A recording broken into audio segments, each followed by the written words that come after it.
Hello, guys. Good day. This is Anne of Reinforcement Club, your fellow positive reinforcer. Today, I'm going to share to you the lessons I've learned after failing 5 times in the English test before coming here in Europe. So, I started that journey of taking my first two tests when I was around 24 or 25 years old. That was over 10 years. But it was the hardest part in my life because I've sacrificed time, effort, and money to be able to get to the goal that I want to go abroad. But it didn't work out. There's a lot of twist and turn that happened. In my first two tests, by the way, my dad sponsored the first tests. And after that, it was all mine. He said that, look, you have to work hard for that. I cannot sponsor you. I cannot give you everything. You have to do your part so that you're really going to do it at the best of your ability. So that was my dad told me. And when I was younger, I used to be a happy-go-lucky kind of person. And I thought that success is about luck. Sometimes it just happens. And I didn't really understand success before. I didn't understand the hard work and sacrifices behind it. So I was even inconsistent in my study habits, and I am presumptuous that some examiners might let me pass. So that was my thinking before, and I really thought that I wasn't smart enough like other people. I keep comparing myself to others, which is kind of insulting in my part because I never should have compared myself to other people because I am different. So I ended up, what happened? Taking the first 3 exams in the Philippines before going to Saudi Arabia, Kingdom of Saudi Arabia.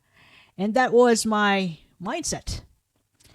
And in my third take, in the English test, I was kind of serious about it. But, my effort wasn't enough. So, since I couldn't pass the test, I decided to go to the Kingdom of Saudi Arabia.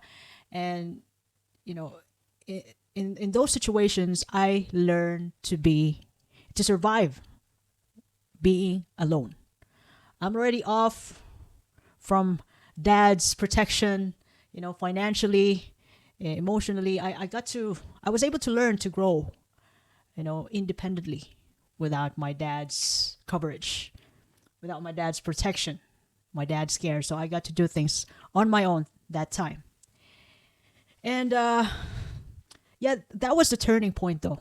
That, it was actually a hard work in Saudi Arabia, though it was also a good offer. And there was no tax, from the salary that time. So what we used to sign on the contract, that's the salary that we're going to receive. Maybe this time it's different, but it was a good effort. It was a good offer, but hard work for the nurses. So since it was pretty much boring in the compound, but there was a free gym. I tried to challenge my weight. I started reading.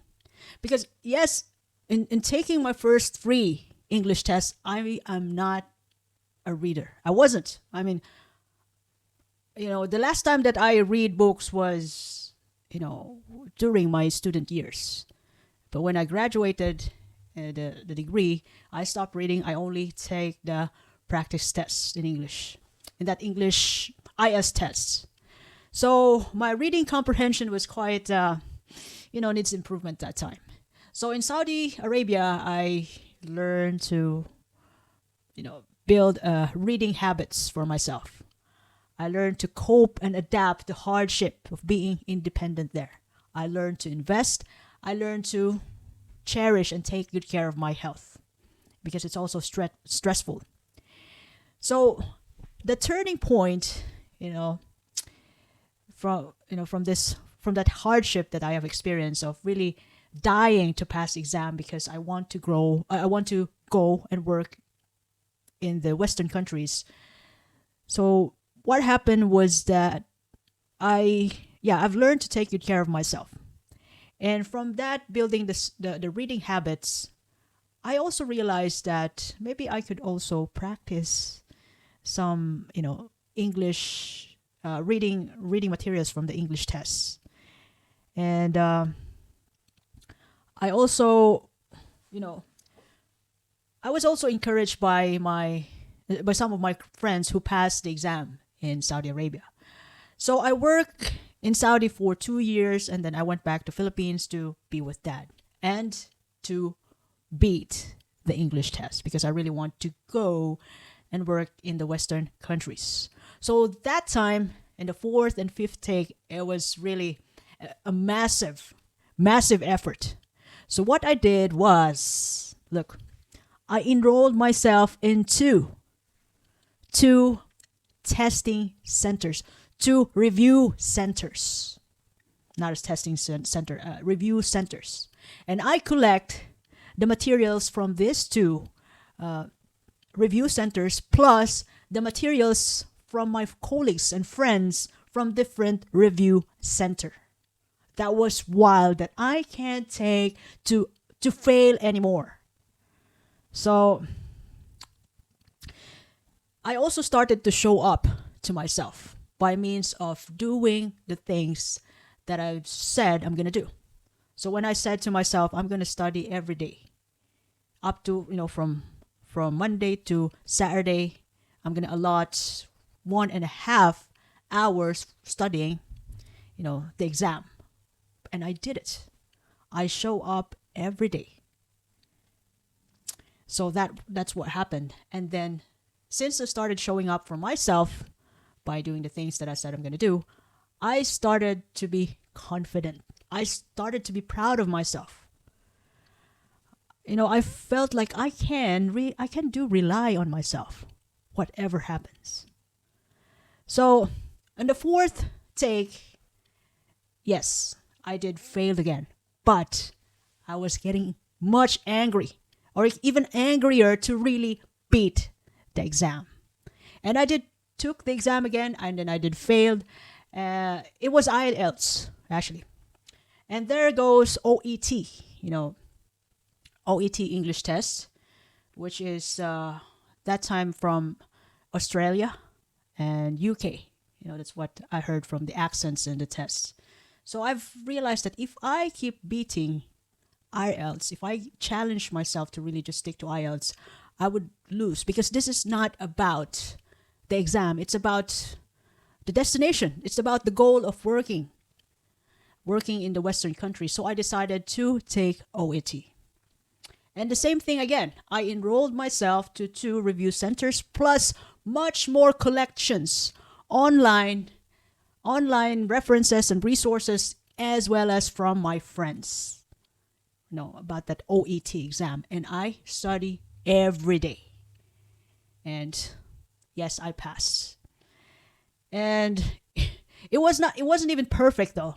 I think one of my score was not completely A all, or I guess one of my, maybe listening or reading, or one was B. Yeah, B or B plus. It's not consistently like in IELTS 7 or 7.5.